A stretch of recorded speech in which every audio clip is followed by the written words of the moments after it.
ಮನುಷ್ಯ ಕತ್ತಲೆಯಿಂದ ಬೆಳಕಿನೆಡೆಗೆ ಸಾಗಬೇಕು. ಮೃತ್ಯುವಿನಿಂದ ಅಮೃತತ್ವದೆಡೆಗೆ ಸಾಗಬೇಕು. ಅಶಾಶ್ವತವಾದಂತಹ ಜಗತ್ತಿನಿಂದ ಶಾಶ್ವತನಾದಂತಹ ಪರಮಾತ್ಮನ ಕಡೆಗೆ ಸಾಗಬೇಕು. ಅದು ಯೋಗದ ದಾರಿ, ಧರ್ಮದ ದಾರಿ, ಮಹಾತ್ಮರು ತೋರಿದಂತಹ ಶಾಶ್ವತ ಸತ್ಯದ ದಾರಿ. ನಾವು ನಮ್ಮ ಜೀವಮಾನದ ಅವಧಿಯಲ್ಲಿ ಏನನ್ನ ಪಾಲಿಸಬೇಕು ಅಂದ್ರೆ ಇದನ್ನೇ ಪಾಲಿಸಬೇಕು, ಇದನ್ನೇ ಸಾಧಿಸಬೇಕು. ಯಾವ ಮನುಷ್ಯ ಕತ್ತಲೆಯಲ್ಲಿರ್ತಾನ ಅವನಿಗೆ ಬದುಕಲಿಕ್ಕೆ ಬಂದಿಲ್ಲ ಅಂತ ಅರ್ಥ. ಯಾವ ಮನುಷ್ಯ ಮೃತ್ಯುವಿನ ಭಾವದಲ್ಲಿ, ಸಾವಿನ ಅಂಜಿಕೆಯಲ್ಲಿ, ಅಶಾಶ್ವತತೆಯ ಮಬ್ಬಿನಲ್ಲಿ ಬದುಕ್ತಾ ಇರ್ತಾನಲ್ಲ ಅಂಥವನಿಗೆ ಬದುಕಲಿಕ್ಕೆ ಬಂದಿಲ್ಲ ಅಂತ ಅರ್ಥ. ಮನುಷ್ಯನ ಆಂತರ್ಯದಲ್ಲಿ ಪ್ರತಿಷ್ಠಿತವಾದಂತಹ ತತ್ವ ದೇವತತ್ವ. ಇಡೀ ವಿಶ್ವವನ್ನೇ ನಿಯಂತ್ರಣ ಮಾಡುವಂಥ ಒಂದು ಶಕ್ತಿಯೇ ನಮ್ಮೊಳಗೆ ಪ್ರತಿಷ್ಠಿತವಾಗಿದೆ. ನಾವ್ಯಾರೂ ಕೂಡ ಸಾಮಾನ್ಯರಲ್ಲ, ಯಾರೂ ಕೂಡ ಹುಟ್ಟಿ ಸಾಯುವಂಥವರಲ್ಲ. ಯಾಕೆ ಅಂದ್ರೆ ಇಡೀ ವಿಶ್ವವನ್ನು ನಿಯಂತ್ರಣ ಮಾಡುವಂಥ ಮಹಾ ಸಾಮರ್ಥ್ಯ ನಮ್ಮ ಅಂತರ್ಯದಲ್ಲಿ ಪ್ರತಿಷ್ಠಿತವಾಗಿದೆ. ನಾವು ತಿಳ್ಕೊಂಡಂಗೆ ನಾವು ಯಾರೂ ಇಲ್ಲ. ನಾವೇನು ತಿಳ್ಕೊಂಡಿದ್ದೀವಿ? ನನಗೊಂದು ಹೆಸರದ, ನನಗಿಷ್ಟು ಜಮೀನದ, ನನಗಿಷ್ಟು ಮಕ್ಕಳದಾವ, ಇದೊಂದು ಸಂಸಾರ ಅದ ಅಂತ ಇಷ್ಟ ನಾವು ತಿಳ್ಕೊಂಡಿದ್ದೀವಿ. ಆದರೆ ಶಾಶ್ವತವಾದಂಥ ಸತ್ಯ ಒಂದು ಬೇರೆಯೇ ಅದ. ಆ ಸತ್ಯವನ್ನು ತಿಳಿದಂಥ ಮನುಷ್ಯನೇ ದೇವರಾಗ್ತಾನ, ಮಹಾತ್ಮನಾಗ್ತಾನೆ. ಲೋಕಪೂಜ್ಯನಾಗುವಂಥವನು ಯಾರು ಅಂದ್ರೆ ಅಂಥ ಸಿದ್ಧ ಪುರುಷ. ಯಾವಾತನು ತನ್ನನ್ನು ತಾನು ಮರೆತನೋ ಅಂತಹ ಮನುಷ್ಯ ಸಾಮಾನ್ಯ ಜೀವಿಯಾಗಿ ಬಾಳ್ತಾನಷ್ಟೆ. ಸಾಮಾನ್ಯ ಭಾವದಲ್ಲಿರುವಂತಹ ಜೀವರಾಶಿಯಂತೆ ನಾವಿರಬಾರದು. ಎಲ್ಲ ಜೀವರಾಶಿಗಳ ಹಾಗೆ ನಾವು ಕೂಡ ಜಡಭಾವದಲ್ಲಿಯೇ ಇದ್ದೀವಿ, ಮೃತ್ಯುವಿನ ಭಾವದಲ್ಲೇ ಇದ್ದೀವಿ ಅಂದ್ರೆ ನಮಗೇನು ಮಹಾತ್ಮರು ಅಂತ ಅನ್ನೋದಿಲ್ಲ. ನಾವು ಏನಾಗಬೇಕು ಈ ಆಯುಷ್ಯ ಮುಗಿಯುವುದರೊಳಗಾಗಿ ಅಂದ್ರೆ ಪರಮಾತ್ಮ ತತ್ವದ ಸಾಕ್ಷಾತ್ಕಾರ ಮಾಡಿಕೊಳ್ಳಬೇಕು. ಮೃತ್ಯುವನ್ನ ಮೀರಿ ಮೃತ್ಯುಂಜಯನಾಗಬೇಕು. ಮಂತ್ರದ ಅರ್ಥವನ್ನು ತಿಳಿದುಕೊಂಡು ಮಂತ್ರ ರೂಪರೇ ಆಗಿ ಹೋಗಬೇಕು. ಅಷ್ಟೇ ಅಲ್ಲದೆ ಇಡೀ ವಿಶ್ವದ ಭಾವವನ್ನು ತಾಳಿ ಪರಮಾತ್ಮದ ತತ್ವದಲ್ಲಿ ಪ್ರತಿಷ್ಠಿತರಾಗಬೇಕು. ಅದು ಮನುಷ್ಯನ ಜೀವನದ ಗುರಿ.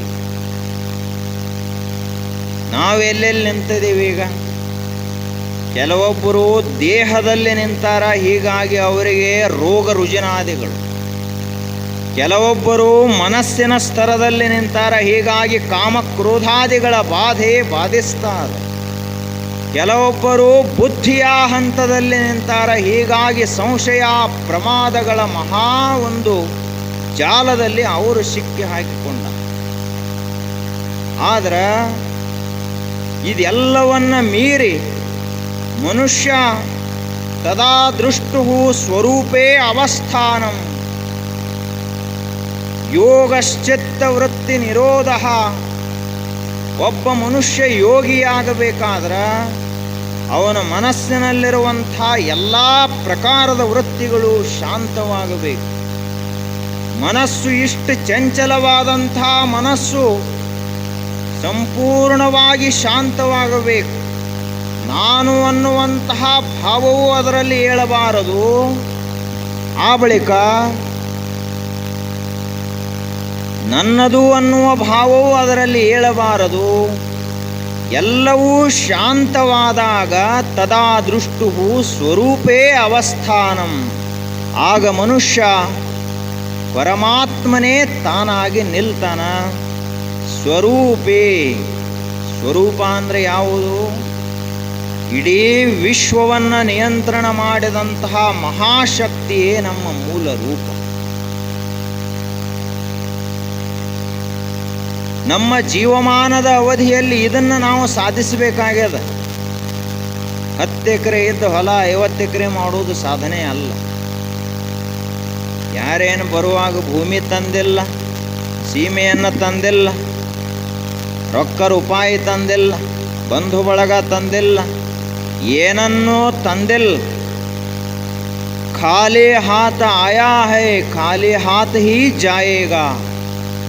ಖಾಲಿ ಕೈಯಿಂದ ಈ ಭೂಮಿಗೆ ಬಂದಾನ, ಖಾಲಿ ಕೈಯಿಂದ ಹೋಗ್ತಾನ ಹೊರತು ಒಂದು ದುಡ್ಡು ಸಹಿತ ತಗೊಂಡು ಹೋಗ್ಲಕ್ಕೆ ಸಾಧ್ಯ ಇಲ್ಲ. ಕೋಟಿ ರೂಪಾಯಿ ನಾವು ಬ್ಯಾಂಕಿನಲ್ಲಿ ಇಟ್ಟಿರಬಹುದು, ಸಾಯುವ ಗಳಿಗೆಯಲ್ಲಿ ನಮ್ಮ ಜೊತೆಗೆ ಒಂದು ಪೈಸಾ ಕೂಡ ಬರುವುದಿಲ್ಲ ಅನ್ನುವ ಶಾಶ್ವತ ಸತ್ಯ ನಮಗೆ ಗೊತ್ತಿರಬೇಕು. ಬರ್ತೈತೆ? ಒಂದು ಬಟ್ಟೆ ಇಡುವಷ್ಟು ಮಣ್ಣು ಸಹಿತ ನಾವು ತಗೊಂಡು ಹೋಗ್ಲಾಕ ಸಾಧ್ಯ ಇಲ್ಲ. ಇನ್ನು 10 ಎಕರೆಯಲ್ಲಿ ತಗೊಂಡು ಹೋಗ್ತಾನೆ. ಯಾರನ್ನೂ ತೆಗೆದುಕೊಂಡು ಹೋಗುವುದಿಲ್ಲ, ಏನನ್ನೂ ತೆಗೆದುಕೊಂಡು ಹೋಗುವುದಿಲ್ಲ. ಎಲ್ಲವೂ ಕೂಡ ಇಲ್ಲಿದನ್ನೇ ಬಳಸಿ ಸಾವಿನ ಭಾವವನ್ನು ಮೀರಿ ಮೃತ್ಯುಂಜಯನಾಗುವುದೇ ಮನುಷ್ಯ ಜನನದ ಲಾಭ. ಆದ್ರೆ ನಾವೆಲ್ಲರೂ ಕೂಡ ಇದನ್ನು ಮರ್ತದೀವಿ.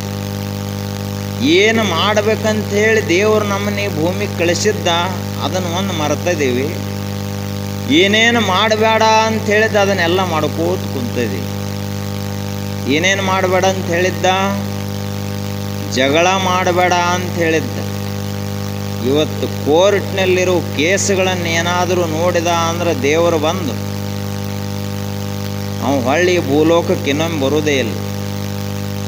ಅಷ್ಟು ಕೇಸುಗಳು ಕೋರ್ಟ್ನಲ್ಲಿದಾವೆ. ಮತ್ತು ಯಾರೂ ಮಂದಿ ಕೇಸ್ ಅಲ್ಲ, ಅಣ್ಣ ತಮ್ಮ ಒಳಗಿಂದೊಳಗ ಜಗಳ. ಯಾರು ಒಬ್ಬರಿಗೊಬ್ಬರಿಗೆ ಹೆಗಲು ಕೊಟ್ಟು ದುಡಿಯಬೇಕಾಗಿತ್ತೋ ಅಂಥವರಲ್ಲೇ ಜಗಳ. ಎದಕ್ಕಾಗಿ ಜಗಳ? ಭೂಮಿ ಸೀಮೆಗಾಗಿ ಜಗಳ. ಅದಕ್ಕಾಗಿ ಪರಮಾತ್ಮ ನಮ್ಮನ್ನ ಈ ಜಗಳ ಮಾಡುವ ಸಲುವಾಗಿ ಆಗಲಿ ಅಥವಾ ಅಜ್ಞಾನದಲ್ಲಿ ಬದುಕುವುದಕ್ಕಾಗಲಿ ಕಳಿಸಲಿಲ್ಲ. ಅವ್ರು ಹೇಳ್ತಾರ, ಕ್ಷಣದೊಳಗಣ ಅರ್ಧ ಕ್ಷಣವಾದರೂ ನಿಜದ ನೆನಹೇ ಸಾಕು, ಬೆಂಕಿಯೊಳಗೆ ಉಳ್ಳ ಗುಣ ಬಿಸಿ ನೀರೊಳಗುಂಟೆ ಗುಹೇಶ್ವರ. 10 ವರ್ಷ ನೀನು ಶ್ರೀಶೈಲಕ್ಕೆ ನಡ್ಕೊಂತ ಹೋದರೂ ಕೂಡ ನಿನ್ನ ಆತ್ಮದರ್ಶನ ಆಗುವುದಿಲ್ಲ. ನೀನು ಬೇಕಾದಷ್ಟು ದಾನ ಧರ್ಮಾದಿಗಳನ್ನು ಮಾಡಿದರೂ ಕೂಡ ನಿನ್ನ ಒಳಗಿರುವಂಥ ಚೈತನ್ಯದ ದರ್ಶನ ನಿನಗಾಗುವುದಿಲ್ಲ. ಹಾಗಾದರೆ ಏನು ಮಾಡಬೇಕು? ನಾನು ಯಾರೋ ಅಂತ ಒಂದು ಸ್ವಲ್ಪ ಶಾಂತವಾಗಿ ಕೂತ್ಕೊಂಡು ಧ್ಯಾನ ಮಾಡಿದೆ ಅಂದರೆ ನಿನ್ನ ದರ್ಶನ ನಿನಗಾಗ್ತದ ಅಂತ ಮಹಾತ್ಮರು ಹೇಳ್ತಾರೆ. ಬೆಂಕಿಯೊಳಗುಳ್ಳ ಗುಣ ಬಿಸಿ ನೀರೊಳಗುಂಟೆ. ಈ ಬಿಸಿನೀರನ್ನು ಬಹಳ ಬೆಚ್ಚಗದ, ಇದ್ರ ಮ್ಯಾಲೆ ಅಡಿಗೆ ಮಾಡ್ಲಾಕ ಬರ್ತೈತೆ ಅಂದ್ರೆ ಬಿಸಿನೀರು ಕೆಳಗಿಟ್ಟು ಮ್ಯಾಲೆ ಅಕ್ಕಿ ಹಾಕಿ ಒಂದು ಬೋಗಾಣಿಯಲ್ಲಿ ಹಾಕಿಟ್ರ ಅದು ಕುದಿತೈತೆ. ಬೆಂಕಿಯಲ್ಲಿರುವಂತಹ ಗುಣವೇ ಬೇರೆ, ಬಿಸಿ ನೀರಿನಲ್ಲಿರುವಂತಹ ಗುಣವೇ ಬೇರೆ. ಅದು ಬಿಸಿಯ ನೀರೇ ಹೊರತು ಬಿಸಿಯ ಬೆಂಕಿ ಅಲ್ಲ. ಹಾಗೆ ನಾವು ಎಷ್ಟೇ ತೀರ್ಥಕ್ಷೇತ್ರಗಳಿಗೆ ಹೋಗಲಿ, ಎಷ್ಟೇ ದಾನ ಧರ್ಮಾದಿಗಳನ್ನು ಮಾಡಲಿ, ಎಲ್ಲಿಯವರೆಗೆ ನಾನು ಯಾರು ಅನ್ನುವಂಥ ಈ ವಿಚಾರ ನಮ್ಮಲ್ಲಿ ಹುಟ್ಟುವುದಿಲ್ಲ, ಅಲ್ಲಿಯವರೆಗೆ ಎಲ್ಲವೂ ವ್ಯರ್ಥ. ಬೇಕಾದಷ್ಟು ನಮಗೆ ಆಯುಷ್ಯ ಅದ, ಬೇಕಾದಷ್ಟು ಸಂಪತ್ತದ. ಅಷ್ಟೇ ಅಲ್ಲದೆ ವಯಸ್ಸಿನಲ್ಲಿ ಬಹಳಷ್ಟು ಹಿರಿಯರಾಗಿದ್ದೇವೆ. ಆದರೂ ಕೂಡ ಒಂದು ತತ್ವವನ್ನು ನಾವು ಮರೆತಿದ್ದೀವಿ, ನಮ್ಮನ್ನೇ ನಾವು ಮರೆತಿದ್ದೀವಿ. ದೀಪಾವಳಿ ಏನು ಹೇಳ್ತದ ನಮಗೆ? ದೀಪ ಅಂದರೆ ಏನು? ಬೆಳಕು. ಯಾವುದರ ಬೆಳಕು? ಬತ್ತಿ, ತೈಲ, ಪ್ರಣತೆ ಇವೆಲ್ಲವುಗಳಿಂದ ಹೊತ್ತಿದಂತಹ ಒಂದು ಜ್ಯೋತಿ ದೀಪ. ಅದು ಏನು ಹೇಳ್ತದ ಸಂದೇಶ? ಬರೇ ಒಂದು ದೀಪ ಇಡೀ ಅಧ್ಯಾತ್ಮದ ಸಾರವನ್ನೇ ಹೇಳ್ತದೆ. ಒಂದು ದೀಪ. ಅದಕ್ಕಾಗಿ ಹಬ್ಬ ಮಾಡ್ಯಾರ, ದೀಪ ಹಚ್ಚು ಮುಂದರೆ ಇವಾಗ ನೆನಪಾಗಲಿ ಅಂತ. ನಮಗೆ ಎಲ್ಲಿ ಅವು ಹಬ್ಬ ಮಾಡ್ಯಾರ ಕರೆ ಹಿಂದಿನವ್ರು ತಿಳಿದವ್ರು, ನಾವು ತಲೆ ಇರ್ಲಾರ್ದವ್ರು ಬಂದಿದ್ದೀವಿ ಈಗ. ಹಿಂಗಾಗಿ ಏನೇನೋ ಮಾಡ್ಕೋತ ನಡೆದಿದ್ದೀವಿ. ದೀಪ ಏನು ಹೇಳ್ತದ ಸಂದೇಶ? ಯಾವಾಗಲೂ ದೀಪ ಎಂದಿಗೂ ಕೆಳಮುಖವಾಗಿರುವುದಿಲ್ಲ. ಅದರ ಮುಖ, ಬೆಂಕಿಯ ಮುಖ, ಜ್ಯೋತಿಯ ಮುಖ, ಅಗ್ನಿಯ ಮುಖ ಎಂದು ಕೆಳಮುಖ ಇರುವುದಿಲ್ಲ. ಹೆಂಗಿರ್ತದ? ಮೇಲ್ಮುಖವಾಗಿರ್ತದೆ. ನಮ್ಮ ಮನಸ್ಸ ಯಾವಾಗಲೂ ಕೂಡ ಈ ಪ್ರಪಂಚದತ್ತ, ಕ್ಷುದ್ರವಾದಂಥ ಭೋಗದತ್ತ ಹರಿಯಬಾರದು, ಪರಮಾತ್ಮನತ್ತ ಹರಿಯಬೇಕು ಅನ್ನುವ ಸಂದೇಶ ಅದರಲ್ಲಿ ಅಡಗ್ಯದ. ಊರ್ಧ್ವಮುಖವಾಗಿರಬೇಕು ಮನಸ್ಸು. ಅಧೋಮುಖವಾಗಿ ಹೋದ ಅಂದ್ರೆ ಮನುಷ್ಯ ಪತನ ಆಗ್ತಾನ, ನಾಶವಾಗ್ತದೆ. ಯಾವಾಗ ಮನುಷ್ಯ ಊರ್ಧ್ವಮುಖಿಯಾಗ್ತಾನ, ಒಬ್ಬ ಸಾಮಾನ್ಯ ಮನುಷ್ಯನೇ ಊರ್ಧ್ವಮುಖಿಯಾದ ಅಂದ್ರೆ ಯೋಗಿ ಆಗ್ತಾನ.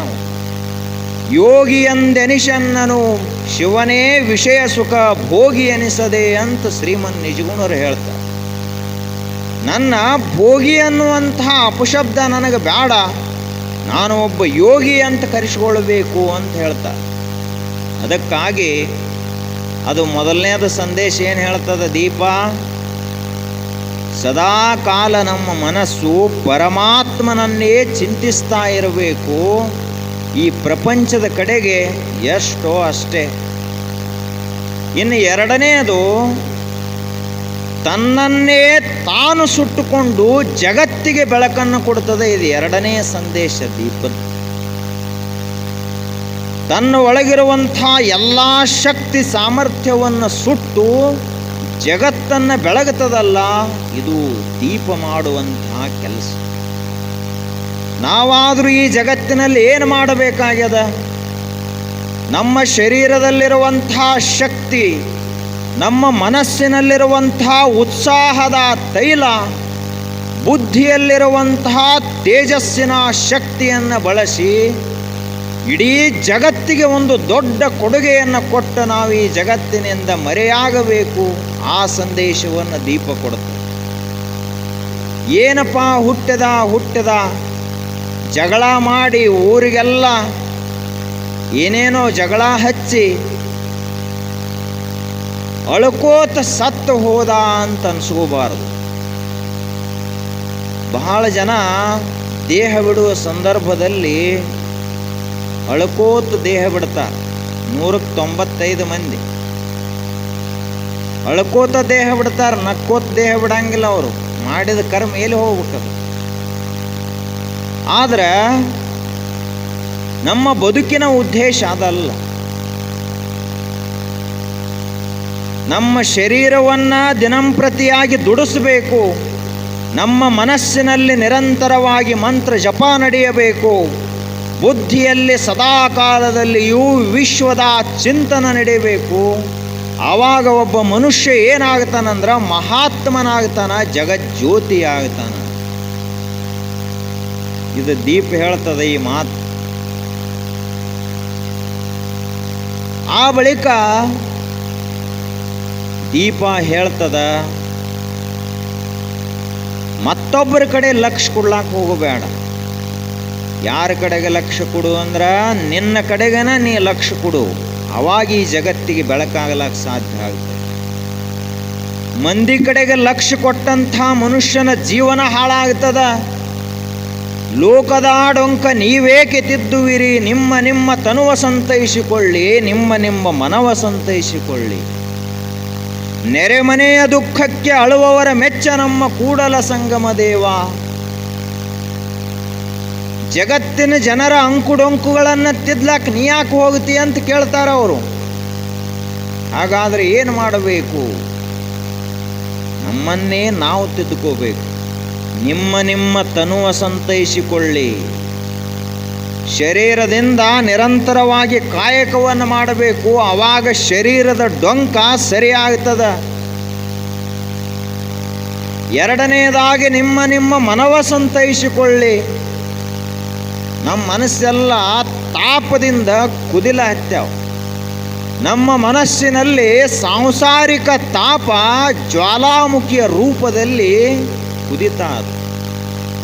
ಮ್ಯಾಲ್ ನೋಡ್ಲಾಕ್ ಸಂಬಾಯ್ತ ಕಾಣ್ತೀವಿ, ಮ್ಯಾಲ್ ನೋಡ್ಲಾಕ್ ಏನು ಆರಾಮದಾನ ಅನ್ನಂಗೆ ಕಾಣ್ತೀವಿ. ಸ್ವಲ್ಪ ಅವನ ಮನಸ್ಸನ್ನು ಹೊಕ್ಕ ನೋಡಿದ್ರೆ ಮನಸ್ಸಿನಲ್ಲಿ ಅದೆಂತಹ ತಾಪ, ಅದೆಂತಹ ಸಾಂಸಾರಿಕವಾದಂಥ ಆಶೆ ಆಮಿಷಗಳ ಮಹಾಜ್ವಾಲೆ ತಾಂಡವ ಆಡ್ತಾ ಅದ. ಇಂಥದ್ರೊಳಗೆ ಇನ್ನು ನಾವು ಮುಕ್ತಾಗುವುದು ಯಾವಾಗ?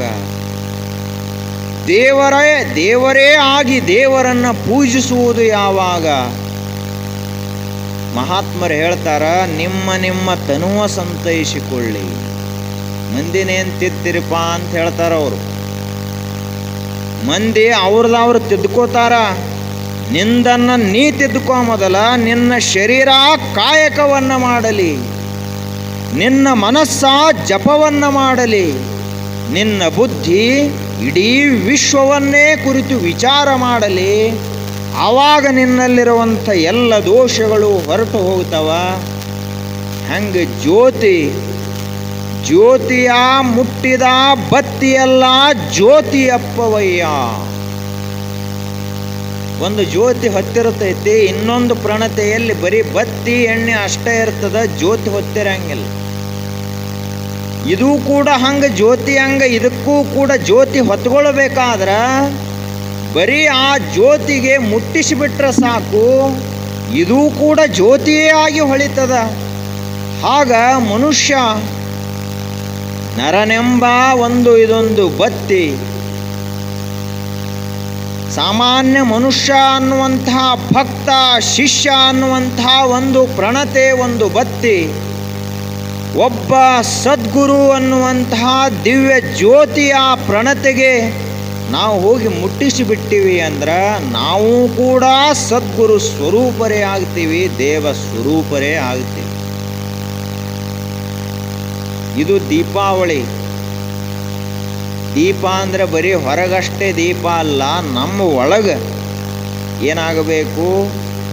ಸಂಸ್ಕಾರದ ದೀಪ, ಸದ್ಭಕ್ತಿಯ ತೈಲ, ಸತ್ತ ಜ್ಞಾನದ ದಿವ್ಯ ಅಮರ ಆತ್ಮ ಜ್ಯೋತಿ ಹೊತ್ತಿ ಬೆಳಗಬೇಕು. ಅವಾಗ ಮನುಷ್ಯ ಏನಾಗ್ತಾನಂದ್ರ ಪರಮಾತ್ಮನಾಗ್ತಾನ. ಅವಾಗ ಅವನು ಜಗತ್ತನ್ನು ಉದ್ಧರಿಸಲಿಕ್ಕೆ ಸಮರ್ಥನಾಗ್ತಾನೆ.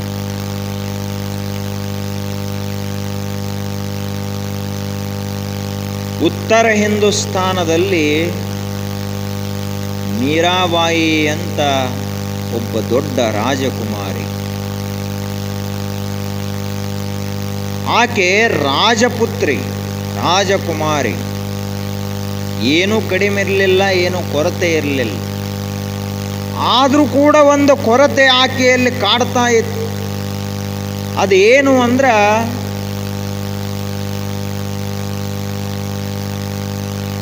ದೇವರ ದರ್ಶನ ಇನ್ನೂ ಆಗೇ ಇಲ್ಲಲ್ಲ. ಮನಸ್ಸಿಗೆ ಎಲ್ಲಾದ ಸಂಪೂರ್ಣ ಸಮಾಧಾನ ಇಲ್ಲಲ್ಲ ಅಂತ ಮೀರಾಬಾಯಿಗೆ ಅನಿಸ್ತಾ ಇತ್ತು. ಎಲ್ಲರಿಗೂ ಹಿಂಗೆ ಅನಿಸ್ತದ. ಏನಪ್ಪ 10 ಮನೆ ಕಟ್ಟಿಸಿದ್ದೀವಿ, 100 ಎಕರೆ ಹೊಲ ಆತು, ಊರಾಗ ಗೌಡಕಿ ಬಂತು, ಚೇರ್ಮನ್ಕಿ ಬಂತು, ಜಿಲ್ಲಾದಾಗ ಹೆಸರು ಆತು, ಎಲ್ಲ ಆತು, ಮೊಮ್ಮಕ್ಕಳೆಲ್ಲ IAS IPS ಆಫೀಸರ್ಗಳು ಆದರು. ಎಲ್ಲಿ ನೋಡಿದ್ರು ಇವಂದ ಹೆಸರ. ಆದರೂ ಕೂಡ ಖಾಲಿ ಖಾಲಿ ಅನ್ನಿಸ್ತದಲ್ಲ ಮನಸ್ಸ, ಯಾಕ ಅಂತ ಗೊತ್ತಾಗೋಲ್ಲ. ಸಂಪೂರ್ಣವಾದ ಸಮಾಧಾನ ಅನ್ನೋದು ಇನ್ನೂ ಸಿಕ್ಕೇ ಇಲ್ಲ ಅಂತ ಎಲ್ಲರಿಗೂ ಅನ್ನಿಸ್ತಾ ಇರ್ತದೆ. ಹಂಗೆ ಮೀರಾಬಾಯಿಗೂ ಅನ್ನಿಸ್ತಾ ಇತ್ತು. ಏನ ಬಂಗಾರದ ಅರಮನೆ, ವಜ್ರ ವೈಡೂರ್ಯಗಳು, ಮುತ್ತು ರತ್ನಗಳು ಏನೂ ಕಡಿಮೆ ಅನ್ನೋದೇ ಇರಲಿಲ್ಲ ರಾಜರವರು. ಹಿಂಗ ಇರುವಾಗ ಒಂದು ದಿನ ಆಕೆಗೆ ಒಬ್ಬರು ಹೇಳಿದರು, ಈ ನಿನ್ನಲ್ಲಿರುವಂತಹ ಇದೇನ ಅಸಮಾಧಾನ ಅದ, ಅತೃಪ್ತಿ ಅದ, ಇದು ಹೋಗಬೇಕಾದ್ರೆ ಒಂದೇ ಒಂದು ಉಪಾಯ. ನೀನು ದೇವರ ನಾಮವನ್ನು ಜಪ ಮಾಡಿದಿ ಅಂದ್ರೆ, ನೀನು ಪರಮಾತ್ಮನ ಚಿಂತನ ಮಾಡಿದಿ ಅಂದ್ರೆ ನಿನ್ನ ಮನಸ್ಸ ಸಂಪೂರ್ಣ ಶಾಂತವಾಗ್ತದ ಅಂತ ಹೇಳಿದರು.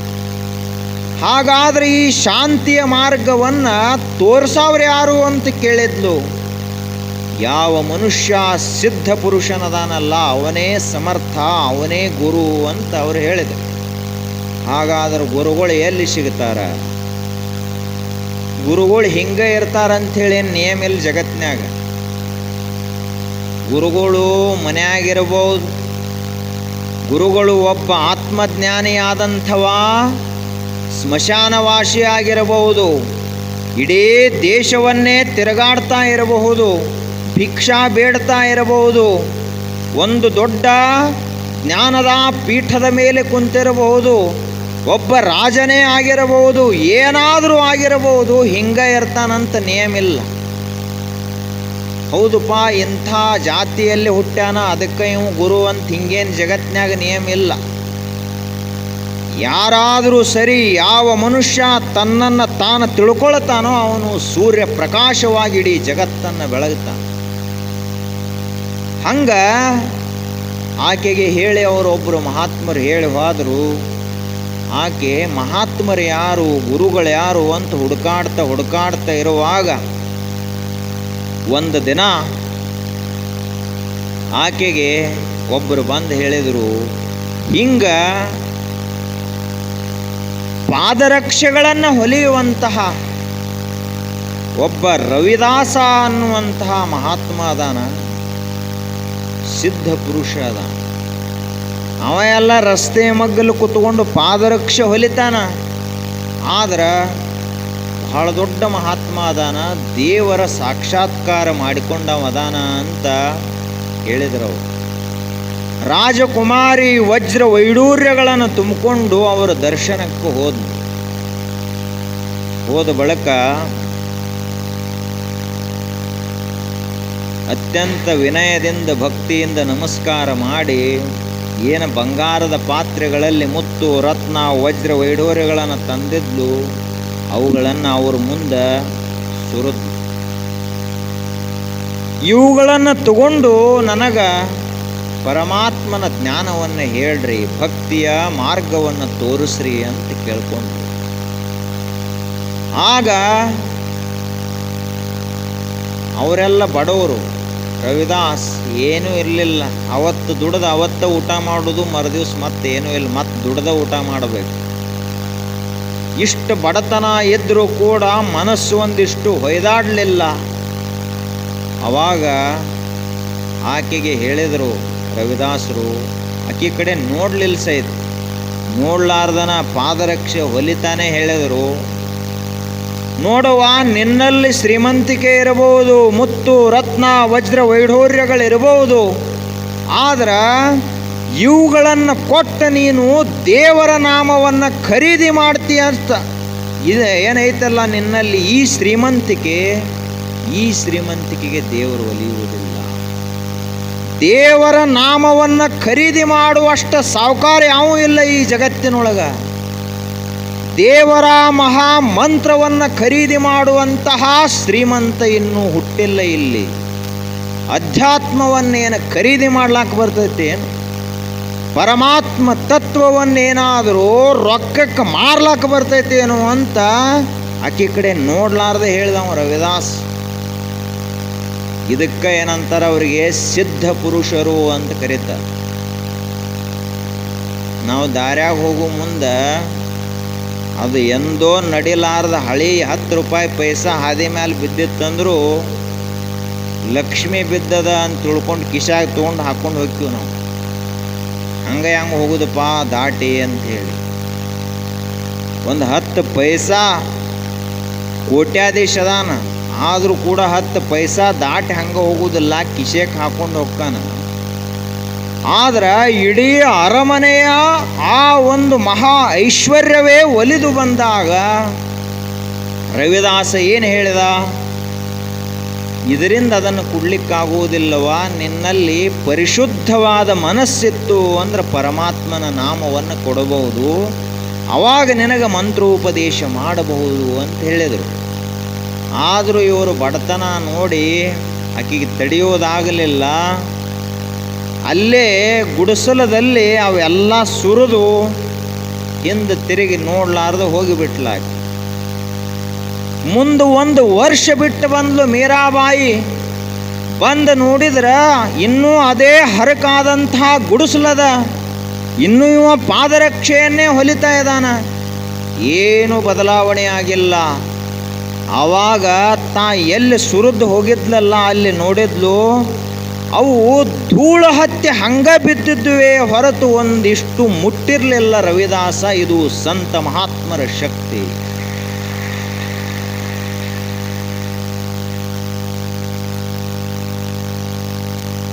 ನಿಮ್ಮ ಮನ್ಯಾಗ ಹೋಗೋದು ನೋಡೋಣ.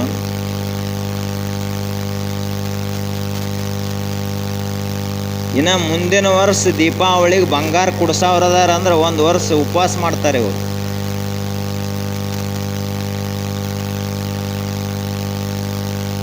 ಅವಾಗ ರವಿದಾಸ ಕೇಳಿದ್ಲಾಕೆ ಮೀರಾಬಾಯಿ, ಅಲ್ಲ ಮಹಾತ್ಮರೇ, ನಾನೇನು ನನ್ನ ಶ್ರೀಮಂತಿಕೆಯಿಂದ ಕೊಟ್ಟಿಲ್ಲ, ಭಕ್ತಿಯಿಂದ ನಿಮಗೆ ಅನುಕೂಲ ಆಗಲಿ ಅಂತ ಕೊಟ್ಟೆ. ಆದರೆ ನೀವ್ಯಾಕೆ ಅದನ್ನು ಬಳಸಲಿಲ್ಲ, ಆ ವಜ್ರವನ್ನು ಯಾಕೆ ಬಳಸಲಿಲ್ಲ ಅಂತ ಕೇಳಿದ್ಲು. ಅವಾಗ ಸಂತ ರವಿದಾಸ ಹೇಳಿದ, ನೋಡುವ, ಯಾರು ಒಳಗೆ ಬಡವರದಾರಲ್ಲ ಅವರಿಗೆ ನೀ ಕೊಟ್ಟದ್ದು ನಡೀತೈತಿ. ಯಾರು ಮಾನಸಿಕವಾಗಿ ಭಿಕ್ಷುಕರದಾರಲ್ಲ ಅವರಿಗೆ ಇಡೀ ಜಗತ್ತಿನ ಎಲ್ಲ ಸಂಪತ್ತು ಕೊಟ್ಟರು ಕೂಡ ಇನ್ನು ಬೇಕಂತೇಳಿ ಅಂತಾರೆ ಹೊರತು ಸಾಕನ್ನಂಗಿಲ್ಲ ಅವರು. ಇಡೀ ಭೂಮಂಡಲದಲ್ಲಿರುವಂಥ ಎಲ್ಲ ಭೂಮಿನೂ ಇವಂದ, ಎಲ್ಲ ಅಧಿಕಾರವೂ ಇವನದೇ.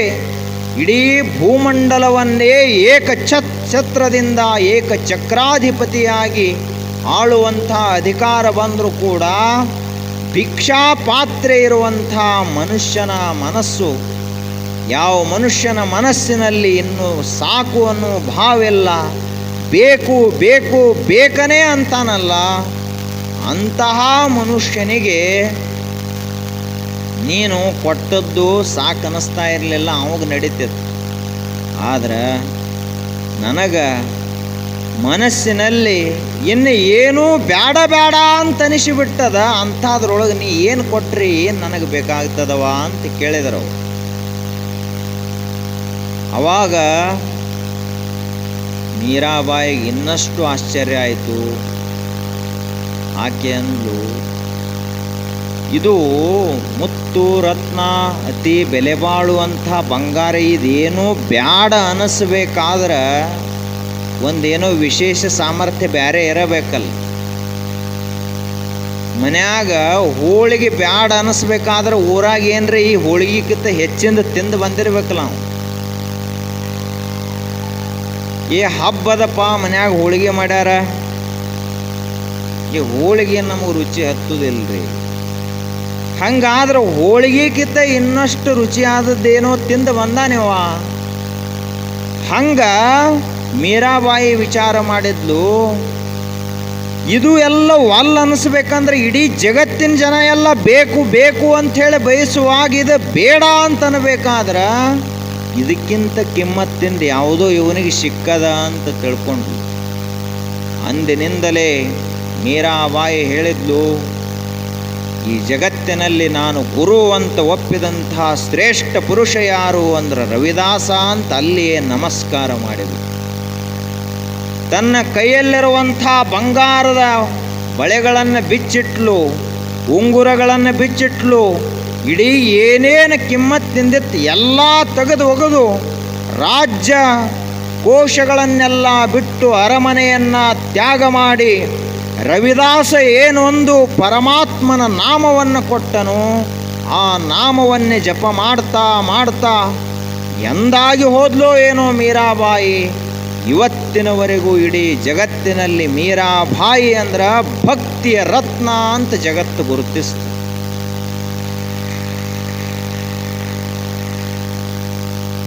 ಹಂಗೆ ನಾವು ಏನಾಗಬೇಕು ಅಂದ್ರೆ ಭಕ್ತಿಯ ರತ್ನ ಆಗಬೇಕು, ಪರಮಾತ್ಮನ ನಾಮಸ್ಮರಣವನ್ನು ಮಾಡಬೇಕು, ದೇವರ ಧ್ಯಾನವನ್ನು ಮಾಡಬೇಕು. ಆವಾಗ ಜೀವನ ಸಾರ್ಥಕ ಆಗುತ್ತದೆ.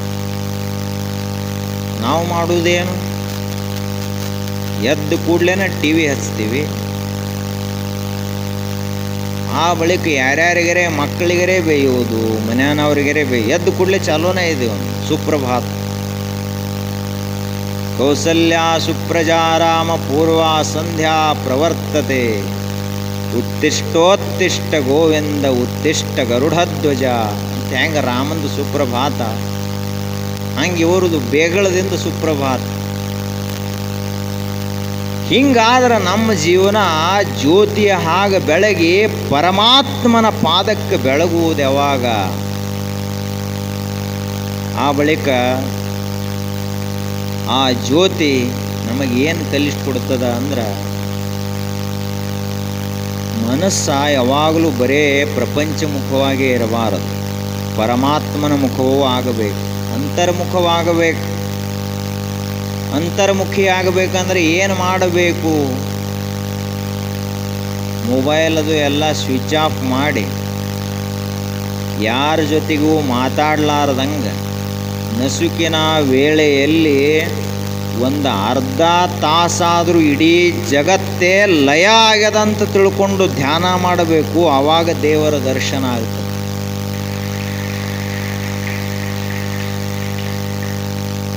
ನಮ್ಮ ಎಲ್ಲಿ ಲಯ ಆಗ್ಯಾವ? ಏನು ಇಲ್ಲ. ಸಾಧನೆ ಏನು ಮಾಡಬೇಕಾಗ್ಯದ ಅನ್ನೋದನ್ನೇ ಮರ್ತದೀವಿ. ಈ ಕೆಲಸ ಮಾಡಾಗೇನು ದೇವರ ಧ್ಯಾನ ಮಾಡ್ಲಕ್ಕೆ ಬೇಡ ಅಂತಾರೆ ಏನು? ಕೈಯಾಗ ಕತ್ರಿ ತಗೊಳ್ದು ದ್ರಾಕ್ಷಿ ಕಡ್ಡಿ ಕಟ್ ಮಾಡ್ಕೋತ ಹೋಗೋದು, ಮನಸ್ಸು ಜಪ ಮಾಡ್ಕೋತಿದ್ರೆ ಮತ್ತೆ ಬೆಳೆ ಹೆಚ್ಚಿಗೆ ಚಲೋ ಬರ್ತೈತಿ ಬೆಳೆ. ಆ ದ್ರಾಕ್ಷಿ ಯಾರ್ಯಾರು ತಿಂತಾರ ಅವರು ಕೂಡ ಜಪ ಮಾಡ್ಕೋತ ಹೋಗ್ತಾರ. ಮುಂದೆ ಹೇಳ್ತಾರಲ್ಲ, ಕುಳ್ಳ ಬಡಿಯುವ ಮುಂದೆ ವಿಠಲ ವಿಠಲ ಅಂತ ಬಡದದ್ರಿಂದ ಅದು ಆ ಕುಳ್ಳು ಸಹಿತ ವಿಠಲ ವಿಠಲ ಅಂತ ಅಂತಿತ್ತು. ನೀವು ಬೇಕೋತ್ ಜರ್ ರೊಟ್ಟಿ ಮಾಡ್ರಿ ಅಂದ್ರೆ ತಿಂದವ್ರು ಊರು ತುಂಬ ಬೇಕೋತ್ ಹೋಗ್ತಾರ ಅವ್ರು. ಮತ್ತಿದೇನು ನಗು ವಿಷಯನೂ ಅಲ್ಲ, ವಾಸ್ತವಿಕ ವಿಜ್ಞಾನ ಇದು. ನೀವು ಜರ್ ಸಿಟ್ಟಿನಲ್ಲಿ ತಾಯಿ ಸಿಟ್ಟಿನಲ್ಲಿ ಏನಾದರೂ ಮಕ್ಕಳಿಗೆ ಯಾವಾಗಲೂ ಸಿಟ್ಟಿನಿಂದನ ಏನ್ರಿ ಹೇಳ್ಕೋತ ಹೋದ್ಲಂದ್ರೆ ಆ ಮಗು ಇಂದಿಲ್ಲ ನಾಳೆ ವೀರಭದ್ರನ ಗತ್ಲೆ ಬೆಂಕಿ ಚೆಂಡಾಗಿ ಬಿಡ್ತಾನ. ಹಂಗಾಗಬಾರ್ದು. ನೀವು ಯಾವ ಸಂಸ್ಕಾರವನ್ನು ಕೊಡ್ತೀರಿ, ಯಾವ ರೀತಿಯಾದ ಹಾವಭಾವ ನಮ್ಮಲ್ಲಿರ್ತದ, ಆ ರೀತಿಯಾಗಿ ಬದಲಾವಣೆ ಆಗ್ತದೆ. ಅದಕ್ಕೆ ಏನು ಮಾಡಬೇಕು? ದಿವಸಕ್ಕೆ ಒಂದು ಅರ್ಧ ತಾಸಾದರೂ ಮನುಷ್ಯ ಜಗತ್ತವನ ಪಾಲಿಗೆ ಲಯ ಆಗಬೇಕು. ಗುರುಬಸವ ಮಹಾಶಿವಯೋಗಿಗಳವರು ನಮಗೆಲ್ಲ ಕಲಿಸಿದ್ದೇನು? ಮಹಾತ್ಮರು ಏನು ಕಲಿಸಿ ಹೋಗ್ತಾರ? ಬರೇ ಗಳಸರಪ್ಪ ಉಣ್ರೆ ಸಂಸಾರ ಮಾಡ್ರಿ ಅಂತ ಮಹಾತ್ಮರು ಹೇಳಿ ಹೋಗುವುದಿಲ್ಲ. ಸಂಸಾರದ ತಾಪದಿಂದ ಹೆಂಗೆ ಮುಕ್ತ ಆಗಬೇಕು ಅನ್ನೋದನ್ನು ಹೇಳಿ ಹೋಗ್ತಾರೆ ಮಹಾತ್ಮ.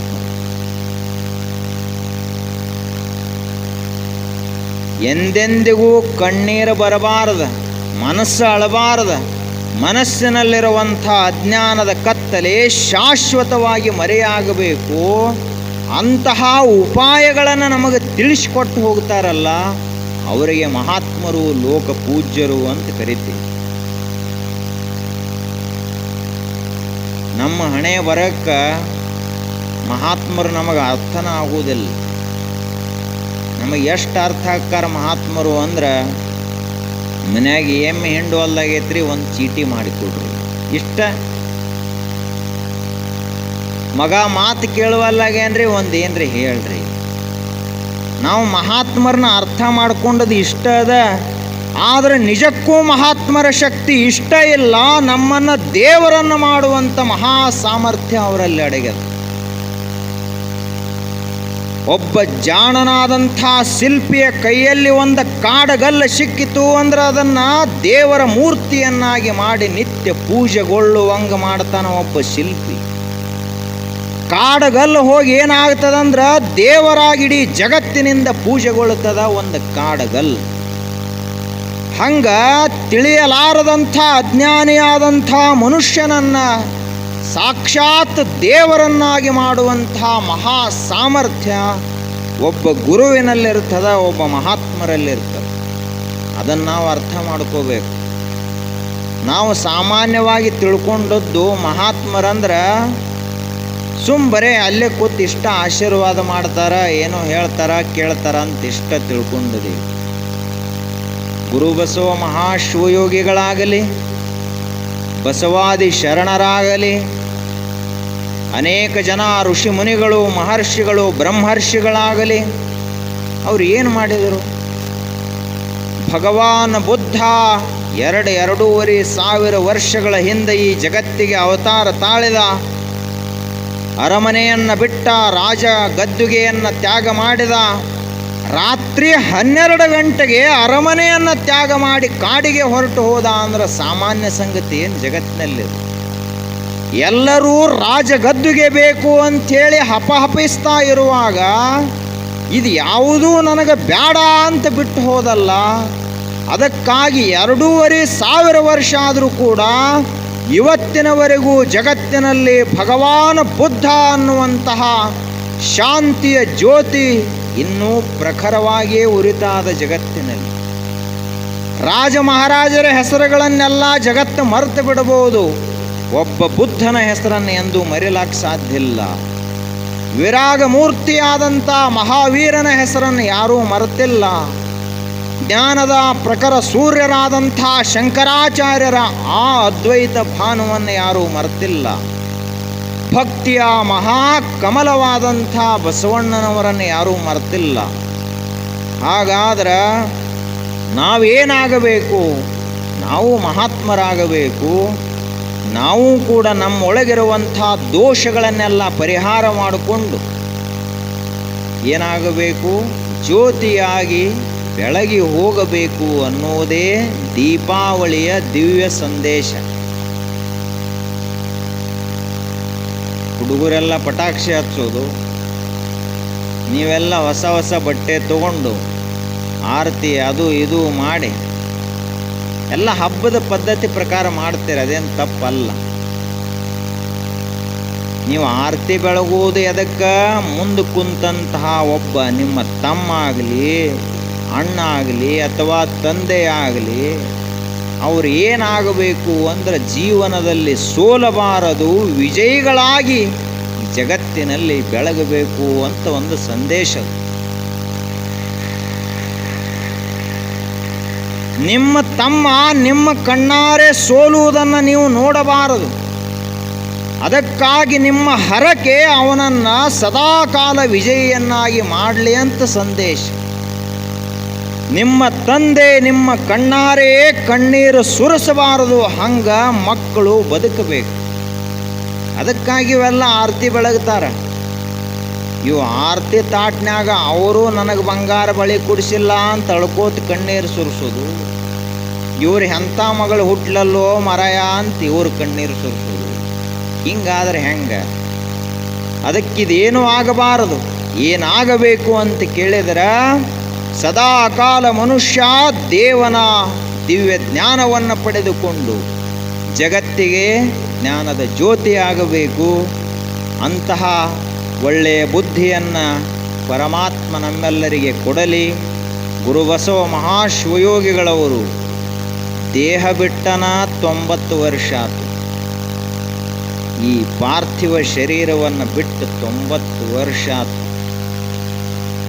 ಆದರೂ ಕೂಡ ಅವರ ಪ್ರಭಾವೇನು ಕಡಿಮೆ ಆಗಿಲ್ಲ. ಹೆಚ್ಚಾಕೋತ ಹೊಂಟದ. ಯಾಕೆ? ಅವರು ಬಿಸಿ ನೀರು ಇರಲಿಲ್ಲ, ಬೆಂಕಿದ್ರು. ಮುತ್ಯಾಗಳು ದೇಹ ಬಿಟ್ಟಾರಲ್ಲ, ಮತ್ತು ಅವ್ರನ್ನ ಯಾಕೆ ನೆನೆಸಂಗಿಲ್ಲ? ನಿಮ್ಮ ಮುತ್ಯಾಗಳು ಅದಾರ ಅವರು. ಅವೆಲ್ಲ ಬಿಸಿ ನೀರು ಇದ್ದಂಗಿದ್ರು ಅವ್ರು ಮುತ್ಯಾಗಳು. ಯಾಕೆ ಅಂದ್ರೆ ಅವರಲ್ಲಿ ತಪಸ್ಸಿನ ಸಾಮರ್ಥ್ಯ ಇರಲಿಲ್ಲ, ಅಂತಹ ಆತ್ಮಜ್ಞಾನದ ಸತ್ವ ಇರಲಿಲ್ಲ. ಅದಕ್ಕಾಗಿ ನಿಮ್ಮ ಮುತ್ಯಾಗಳೇ ಇದ್ದರೂ 3ನೇ ಪುಣ್ಯತಿಥಿಗೆ ಮುಗಿಸಿಬಿಡ್ತೀರಿ ಅವರು. ಮೊದಲನೇ ಪುಣ್ಯತಿಥಿಗೆ ದೊಡ್ಡ ಹಾರ ಹಾಕ್ತೀರಿ, 2ನೇದಕ್ಕೆ ಒಂದು ಗೇಣಿನ ಹಾರ, 3ನೇದಕ್ಕೆ 3 ಹೂ ಮ್ಯಾಲೆ ಏರಿಸಿಬಿಡ್ತೀರಿ. ಮುಗಿದು ಹೋದ ಕೆಲಸ. ಆದರೆ ಗುರು ಬಸವ ಮಹಾಶಿವಯೋಗಿಗಳವರು 90 ವರ್ಷ ಆಯ್ತು ದೇಹ ಬಿಟ್ಟರೂ ಕೂಡ ಇನ್ನೂ ಕೂಡ ಅವರನ್ನು ನಾವು ಆರಾಧನೆ ಮಾಡ್ತಾ ಇದ್ದೀವಿ. ಅಂದರೆ ಎದಕ್ಕೆ? ಜಗತ್ತಿನಲ್ಲಿ ಜ್ಞಾನದ ಜ್ಯೋತಿಯಾಗಿ ಸರ್ವರ ಮನಸ್ಸಿನಲ್ಲಿರುವ ಅಜ್ಞಾನವನ್ನು ಕಳೆದು ಹೋದರು. ಎಲ್ಲರ ಮನಸ್ಸಿನಲ್ಲಿ ಭಕ್ತಿಯ ಬೀಜವನ್ನು ಬಿತ್ತಿ ಮುಕ್ತಿಯ ಬೆಳೆಯನ್ನು ಬೆಳೆದಂತಹ ಮಹಾ ಒಕ್ಕಲಿಗರ್ಯಾರು ಅಂದರೆ ಗುರು ಬಸವ ಮಹಾಶಿವಯೋಗಿಗಳು. ಅಂತಹ ಪೂಜ್ಯರು ನಮ್ಮೆಲ್ಲರಿಗೆ ಸಿಕ್ಕಿದ್ದು ಒಂದು ದೊಡ್ಡ ಸೌಭಾಗ್ಯ. ಬೀಳೂರದು ಒಂದು ದೊಡ್ಡ ಸೌಭಾಗ್ಯ. ಮತ್ತು ಬೀಳೂರಿಗೆ ಬರಲಾರ್ದ ಮತ್ತೆ ಬೇರೆ ಊರಿಗೆ ಹೋಗಿದ್ರೆ ಅಂದ್ರೆ ನೀವು ಎಲ್ಲಿರ್ತಿದ್ರೋ ಏನೋ. ಮೊದಲ ರೊಕ್ಕಿನ ಮಂದಿ ಜಗಳ ಮಾಡ್ಕೊತ ಕುಂಡಿರ್ತಿದ್ರಿ, ಮತ್ತೇನು. ಆದ್ರೆ ಅವರು ಬಂದು ಇಲ್ಲಿ ಹೆಜ್ಜೆ ಇಟ್ಟಿರುವುದರಿಂದ ಹಲವು ಮಾತೇನು ನೀನು ಒಲಿದು ಪಾದವನಿಟ್ಟ ನೆಲ ಅದು ನೆಲ ಆಗಿ ಉಳಿಯಲಿಲ್ಲ, ಸುಕ್ಷೇತ್ರವಾಯಿತು, ಬೀಳೂರು ಭಕ್ತಿಯ ಕ್ಷೇತ್ರವಾಯಿತು. ಜಲವೇ ಪಾವನ ತೀರ್ಥ, ಬರೀ ನೀರಾಗಲಿಲ್ಲ, ಪಾವನ ತೀರ್ಥವಾಯಿತು. ಸುಲಭ ಶ್ರೀ ಗುರುವೇ ಕೃಪೆಯಾಗು, ಈ ಪರಮಾತ್ಮನ ಸ್ವರೂಪಿಯಾದಂಥ ಗುರುವೇ ಕೃಪೆಯಾಗು, ನನ್ನನ್ನು ಉದ್ಧರಿಸು ಅಂತ ಪ್ರಾರ್ಥನೆಯನ್ನು ಮಾಡ್ತಾನೆ ಒಬ್ಬ ಶಿಷ್ಯ. ಹಾಗೆ ಅಂತಹ ಗುರುಬಸವ ಮಹಾಶಿವಯೋಗಿಗಳವರು ನಮ್ಮೆಲ್ಲರಿಗೂ ಒಳ್ಳೆಯ ಬುದ್ಧಿಯನ್ನು ಕೊಡಲಿ, ನಮ್ಮಲ್ಲಿರುವಂಥ ಭಕ್ತಿಯ ಜ್ಯೋತಿ ಇನ್ನಷ್ಟು ಡಾಳಾಗಿ ಉರಿಯುವಂಗೆ ಮಾಡಲಿ, ನಮ್ಮಲ್ಲಿರುವಂಥ ದೋಷಗಳು ಕಡಿಮೆ ಆಗುವಂಗೆ ಮಾಡಲಿ. ಕೊನೆಗೆ ಏನಾಗಬೇಕು ನಾವು ಅಂದ್ರೆ, ಹೆಂಗೆ ಕರ್ಪೂರದ ಜ್ಯೋತಿ ಬೂದಿನೂ ಉಳಿಯಂಗಿಲ್ಲ, ಅದು ಉಳಿಯಂಗಿಲ್ಲ, ಬಯಲಾಗಿ ಹೆಂಗೆ ಹೋಗ್ತೈತಲ್ಲ, ಹಂಗೆ ಆಯುಷ್ಯ ಮುಗಿಯೋದರೊಳಗಾಗಿ ನಾವು ಕೂಡ ಬಯಲಾಗಿ ಕರ್ಪೂರದ ಜ್ಯೋತಿಯಾಗಿ ಮಹಾತ್ಮರ ದೇವರ ಪಾದಕ್ಕೆ ಬೆಳಗಿ ಬಯಲಾಗಿ ಹೋಗಬೇಕು. ಅದು ಜೀವನದ ಸಂದೇಶ, ಅದು ದೀಪಾವಳಿಯ ಸಂದೇಶ. ಆಗ ಅಂತಹ ಶಕ್ತಿಯನ್ನು ಪರಮಾತ್ಮ ರೂಪಿಯಾದ ಸದ್ಗುರು ದೇವರು ನಮ್ಮೆಲ್ಲರಿಗೆ ಕೊಟ್ಟು ಕರುಣಿಸಲಿ ಅಂಥೇಳಿ ಪ್ರಾರ್ಥಿಸಿ 2 ನುಡಿಗಳು ಶ್ರೀ ಗುರು ಚರಣಕ್ಕೆ ಸಮರ್ಪಿತ.